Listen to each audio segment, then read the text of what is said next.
Bismillahirrahmanirrahim.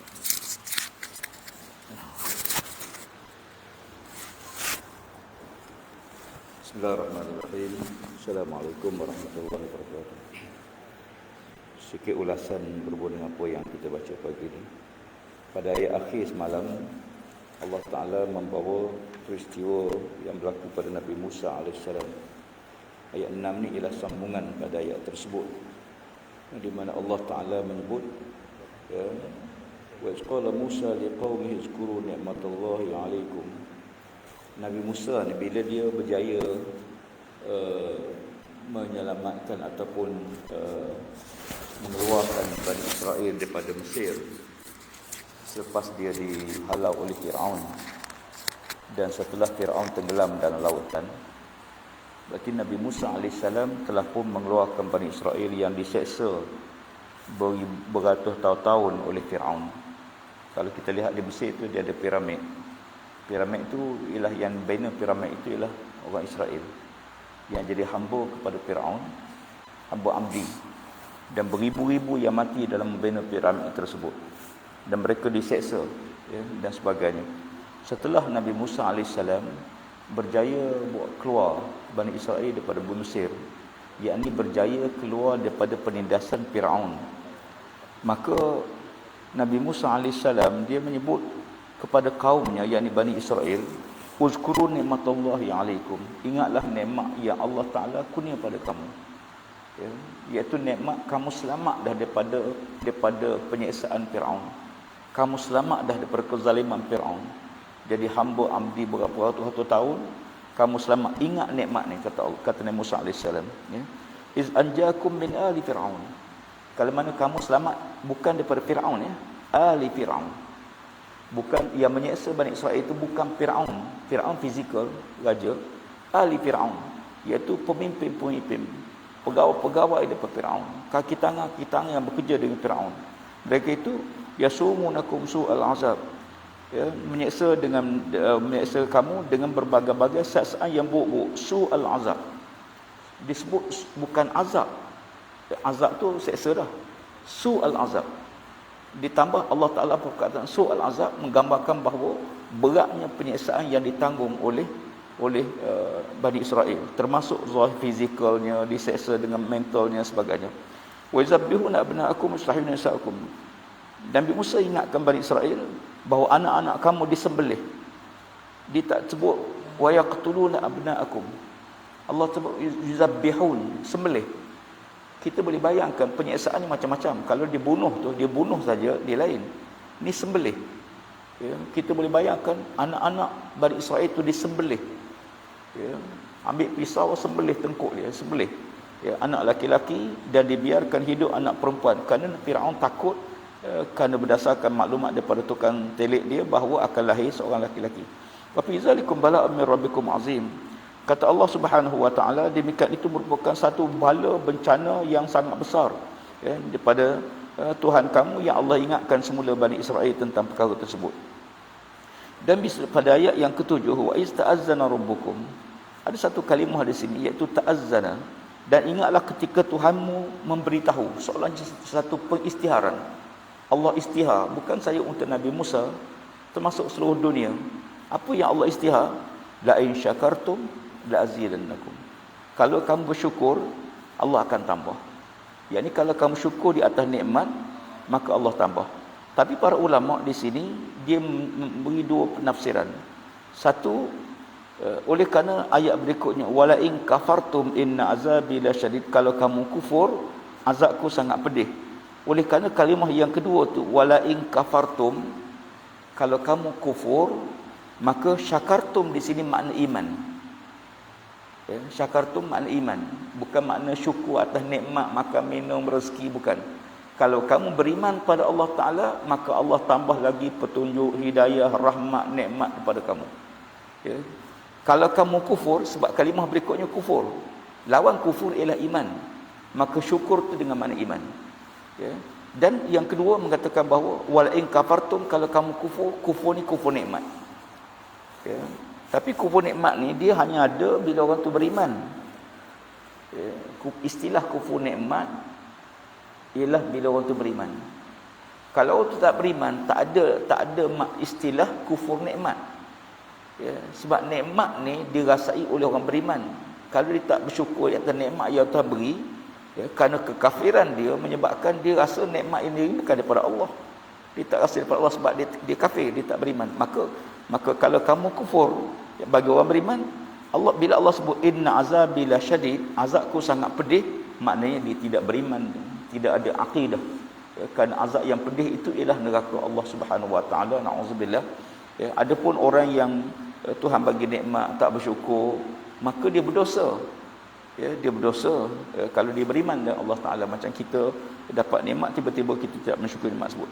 Wa qala Musa in takfuru antum wa man fil ard jami'a fa inna, kata Nabi Musa alaihissalam, ya, kepada Bani Israel, kalau kamu semua beriman pada Allah Taala, seluruh makhluk di muka bumi beriman pada Allah Subhanahu Wa Taala, ya, kalau kamu kufur semua, ya, yakni semua tak nak beriman dengan Allah Subhanahu Wa Taala, ya, fil ard jami'a, seluruh makhluk di bumi ini, fa innallaha la ghaniyyun hamid, Allah Taala dia tak berhajat pada kita.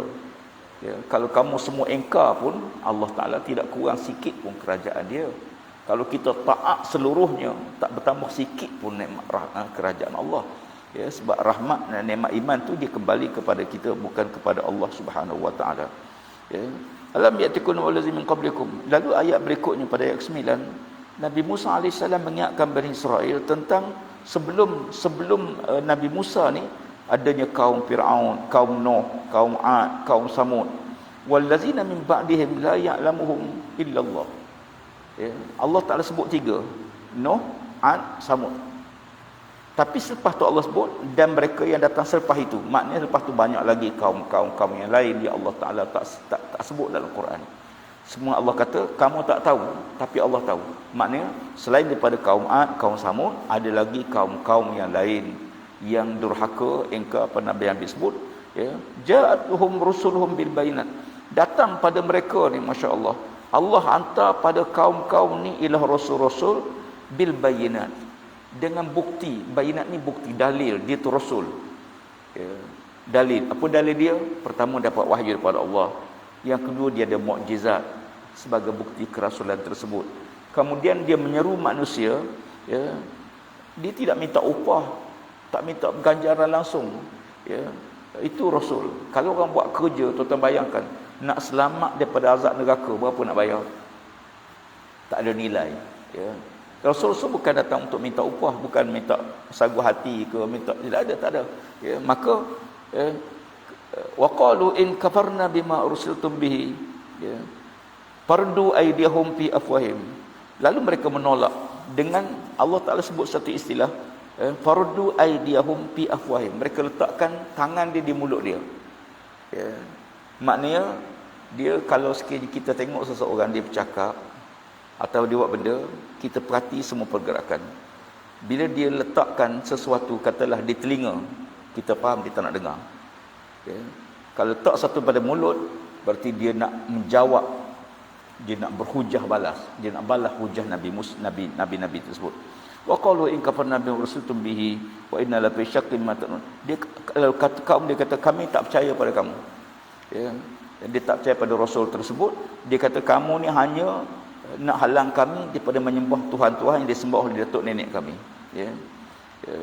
Jadi itu di antara hujah yang disebut. Qalat rusuluhum afillah syakun fil ardh.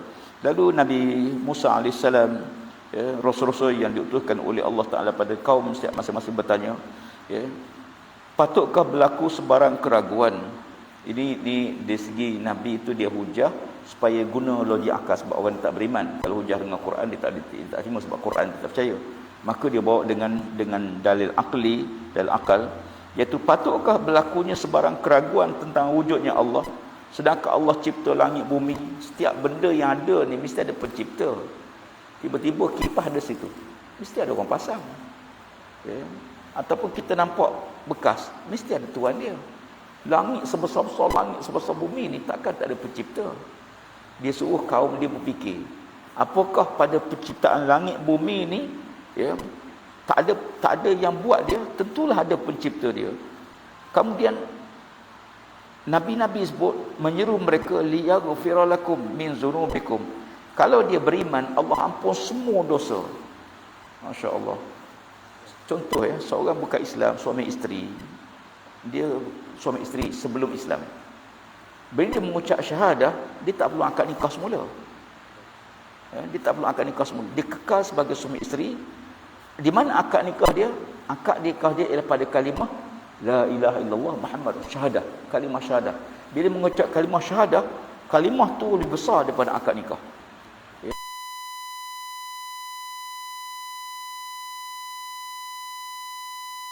Mengucap kalimah tersebut, Allah ampun semua dosa-dosa dia zaman dia kafir. Dosa bunuh, dosa minum arak, dosa berzina, dosa apa? Dengan sebab dia beriman pada Allah Subhanahu wa taala. Wa yakhirkum ila ajalin musamma. Dan Allah Taala memberi tempoh pada kamu hingga satu masa. Makna Allah tak timpa bala segera. Ya, Allah beri tempoh. Ya, Nabi-nabi ni bukan dakwah hari ni tak beriman, hari ni turun bala, tak. Ya, Nabi Nuh 950 tahun baru bala turun. Demikian juga Nabi Lut, Nabi Saleh, nabi-nabi yang lain, ya. Dan Allah Taala bagi tempoh pada mereka semua. Lalu kata mereka, ni jawapan-jawapan mereka, in antum illa basyarun, kami tengok kamu ni macam kami je, wahai Musa. Ya, ini jawapan standard lah. Semua kaum yang menentang, jawapan itu termasuk Nabi Muhammad SAW. Ya, turidu an tasuddunana, kamu hanya nak menyekatkan kami daripada menyembah apa yang disembah oleh datuk nenek kami. Ya, padahalnya, ya, kerana yang disembah tu tak ada manfaat, tak ada faedah, ya, tidak boleh menolong, maka dia syirik pada Allah Ta'ala. Maka tugas Rasul-Rasul ialah mengajak manusia supaya mentauhidkan Allah dan beriman dengan Allah Subhanahu wa taala. Fatu nabi sultanin mubin, kecuali kamu boleh datang pada kamu satu bukti, satu tanda yang jelas dan nyata. Nanti kita akan melihat tentang berapa tanda-tanda dan bukti-bukti kenabian. Tetapi apakah setelah nabi itu tunjuk bukti mereka beriman? Tak. Tetap tak beriman. Ya, Nabi Musa ni banyak mukjizat dia. Ya, tapi yang beriman, berimanlah. Yang tak nak beriman, tetap tidak mau beriman. Semoga Allah Ta'ala merahmati kita insya-Allah dan dapat manfaat dengan apa yang kita baca pagi ini. Assalamualaikum warahmatullahi wabarakatuh.